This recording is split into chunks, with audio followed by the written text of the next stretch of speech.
With all due respect, Commissioner, in fact, there is nothing in Cook County's hiring rules that bars the hiring of an individual who may have misdemeanor or felony convictions. And we don't rely on Google to provide our background checks. We actually rely on the FBI and the state police. And it was based on that, the fact that Mr. Cole's signed conditional employment affidavit, what he said on that affidavit, where he is expected to declare any criminal background that he may have, because that did not match with what was received back from the FBI and the Illinois State Police.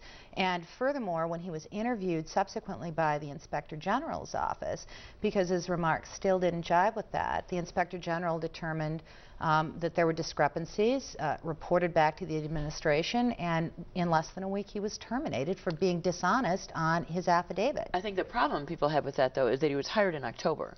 And he wasn't fired until January. Well, so why did this take so long is the question. Let's be clear, because I know people are concerned about the timeline. It generally takes roughly a month to get the request for the state police and the FBI investigation to go from HR, from the Human Resources Bureau, to the Inspector General. These are busy agencies. They don't perform background checks, obviously, just for us. They perform background checks for agencies, in the FBI's case, across the country. And it can take some months for it to move from the FBI's investigation back to the Inspector General's office. That's why you sign a conditional affidavit of employment. And well, let me just interrupt you there a minute, because we called the Illinois State Police, but last night President Strozer said it had taken 3 months from the Illinois State Police. That's who he said had done the background check. And they told us that it took from several hours to 3 days to do electronic background checks. You know, I don't know if it's a different kind of check he was talking about, but that's what the state police told us. We also checked with our own WTTW policies, and it takes probably 5 days at the most to do one of these background checks.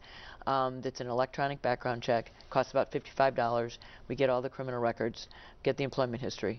So it was, it was questionable why it would have taken this long to get that background check. Well, and that's certainly something that the administration is looking into. I know that HR is taking a hard look at on what basis the timeline was, why it seemed to take some months. Now, that said, I want to be clear, as soon as the administration was advised by the Inspector General that Mr. Cole's interview and Mr. Cole's affidavit in the background check created clearly the basis for his termination because he was not truthful, we moved immediately to terminate him.